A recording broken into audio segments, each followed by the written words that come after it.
Russia ਨੇ gas supplies ਜੋ ਹੈਗੀਆਂ ਯੂਰਪ ਨੂੰ ਜਾਂਦੀਆਂ ਉਹ ਇਨਡੈਫੀਨਿਟਲੀ ਕੱਟ ਕਰ ਦਿੱਤੀਆਂ ਹੈਗੀਆਂ। ਸੋ ਇਹਦੇ ਨਾਲ ਯੂਰਪ ਦੀ ਇਕਨੋਮੀ ਦੇ ਉੱਤੇ ਬਹੁਤ ਵੱਡਾ ਅਸਰ ਪਊਗਾ, ਬਹੁਤ ਜ਼ਿਆਦਾ ਉੱਥੇ ਮਹਿੰਗਾਈ ਹੋ ਜਾਊਗੀ। ਤੇ ਇਹ ਤੋਂ ਇਹ ਵੀ ਕਲੀਅਰ ਇੰਡੀਕੇਸ਼ਨ ਲੱਗਦਾ ਆ ਵੀ ਜੋ ਕ੍ਰੈਮਲਿਨ ਆ ਉਹ ਇਹ ਸੋਚ ਰਿਹਾ ਆ ਵੀ ਯੂਰਪ ਦੇ ਵਿੱਚ ਜੇ ਯੂਰਪ ਵਾਲੇ ਇਕਨੋਮਿਕ ਮੇਜਰ ਨੂੰ ਨਹੀਂ ਚੱਕਦੇ ਤੇ ਅਸੀਂ ਇਸ ਨੂੰ ਟਰਨ ਬੈਕ ਔਨ ਨਹੀਂ ਕਰਾਂਗੇ।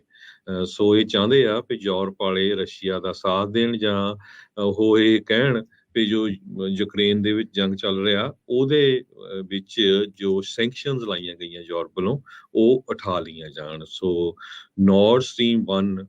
ਜਿਹਦੇ ਰਾਹੀਂ ਗੈਸ ਇਹ ਫਲੋ ਹੁੰਦੀ ਹੈਗੀ ਆ ਉਹ ਪੂਰੀ ਤਰ੍ਹਾਂ ਰਸ਼ੀਆ ਵਾਲਿਆਂ ਨੇ ਕੱਟ ਆਫ ਕਰ ਦਿੱਤੀ ਆ। ਤੇ ਆਉਣ ਵਾਲੇ ਦਿਨਾਂ 'ਚ ਪਹਿਲਾਂ ਹੀ ਯੂਰਪ ਦੇ ਵਿੱਚ ਗੈਸ ਦੀਆਂ ਪ੍ਰਾਈਸਿਸ ਬਹੁਤ ਜ਼ਿਆਦਾ ਆ, ਤੇ ਹੁਣ ਗਾਹਾਂ ਠੰਡ ਆਣੀ ਆ, ਯੂਰਪ ਦੇ ਵਿੱਚ ਸਨੋ ਵੀ ਪੈਂਦੀ ਆ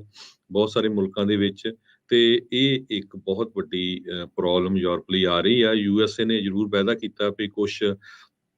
ਗੈਸ ਉੱਥੇ ਤੱਕ ਪਹੁੰਚਾਉਣਗੇ, ਪਰ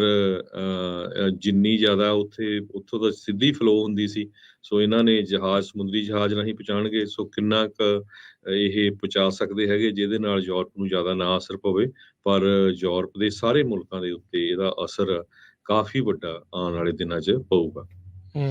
ਜੀ ਬਿਲਕੁਲ ਬਿਲਕੁਲ। ਸੋ ਲੈਟਸ ਸੀ ਜਿਹੜਾ ਅੱਗੇ ਕੀ ਇੱਥੇ ਜਿਹੜਾ ਉਹ ਬਣਦਾ ਹੈ, ਬੜੀ ਜਿਹੜੀ ਪ੍ਰੋਬਲਮ ਆ ਉਹ ਆ ਰਹੀ ਆ। ਅਗਲੀ ਜਿਹੜੀ ਗੱਲ ਕਰਦੇ ਜਾਈਏ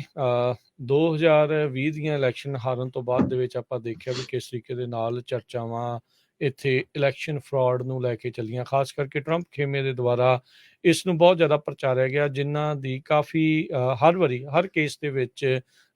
ਮੁਲਕ ਦੇ ਵੱਖ-ਵੱਖ ਹਿੱਸਿਆਂ ਦੇ ਵਿੱਚ ਜਿਹੜੇ ਇਹਨਾਂ ਨੇ ਅਦਾਲਤਾਂ 'ਚ ਗਏ ਸੀ ਉੱਥੇ ਜਿਹੜੀ ਉਹਨਾਂ ਦੀ ਹਾਰ ਹੋਈ। ਹੁਣ ਇਲੈਕਸ਼ਨ ਡਿਨਾਇਰਸ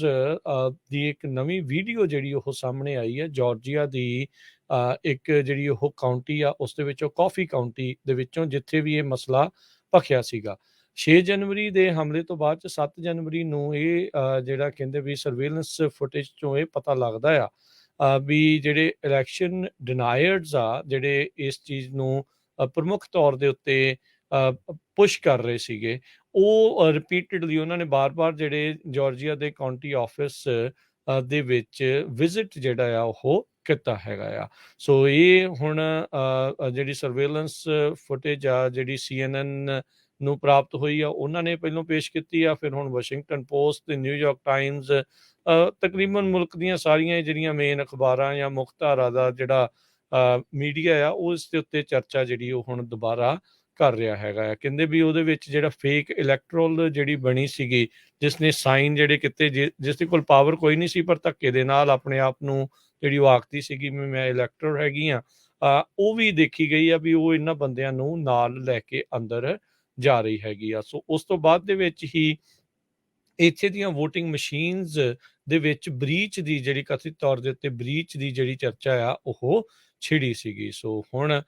ਇਹ ਦੇਖਣ ਵਾਲੀ ਗੱਲ ਰਹੂਗੀ ਵੀ ਇਸ ਫੁਟੇਜ ਦੇ ਆਉਣ ਤੋਂ ਬਾਅਦ ਦੇ ਵਿੱਚ ਜਿਹੜੀ ਇਨਵੈਸਟੀਗੇਸ਼ਨ ਹੈ ਇਸ ਦੇ ਮਾਮਲੇ ਜਿਹੜੀ ਚੱਲ ਰਹੀ ਆ ਉਹ ਅੱਗੇ ਕਿੱਧਰ ਨੂੰ ਤੁਰਦੀ ਆ।